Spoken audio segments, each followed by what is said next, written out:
Hi, I'm Bruce Walters, and I've been a member here at Southminster, well, originally in 1984, had a break, and then came back again in 91 because I had moved out of town. So my story of feeling the presence of God and the light that He provides dates to back in 1986, after I'd been here a couple years. My job was ending, and I ended up taking a job over in Saudi Arabia. And it was going to be single status, which meant I had to go by myself and leave my wife and, at that time, 4 kids here in Boise. And I only got home about every 6 months. So in '86, I went over. First year for Christmas, I was the new guy at the job, so I didn't get to come home for Christmas, which was rough.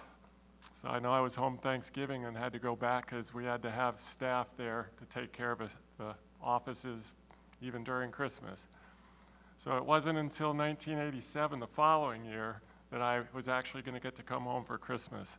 And my girls, my twins, Nancy and Becca, had been born in July, so they were infants.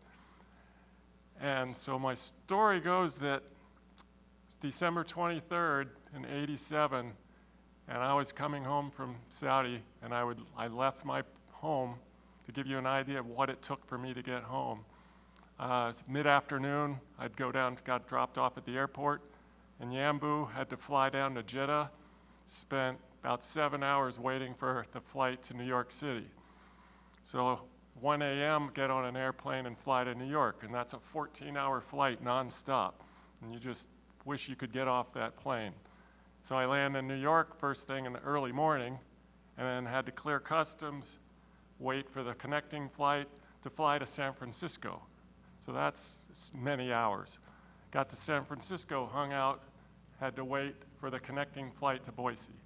Finally, I get here at Christmas Eve about 3 p.m. And just the joy just to get home, it's just spectacular. It's been 36 hours of travel.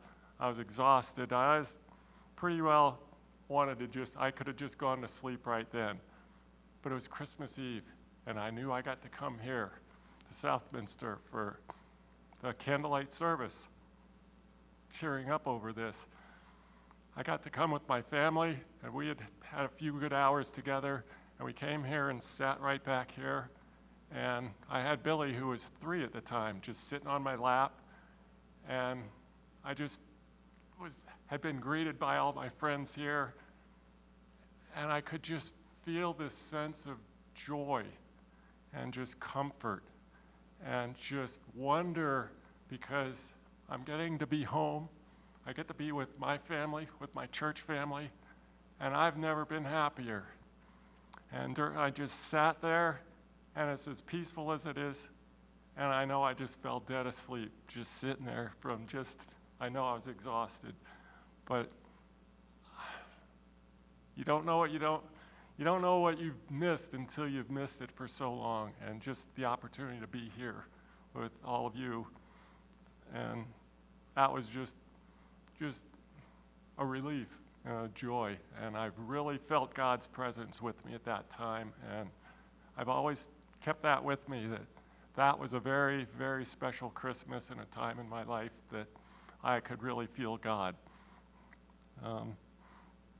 As for a passage that I would like, that I think about, I don't really have any particular passage in the Bible that I go to, but thinking of my story made me think about when Mary and Joseph had to go to Bethlehem, and they had to go for the census, and what it would have taken for them and how long it would have taken. It probably wasn't that far, but they're having to walk, and her on a donkey and pregnant, and I just think about the time that it took for them to have to get there for the spectacle, the spectacular part of Jesus being born and God coming to earth right then.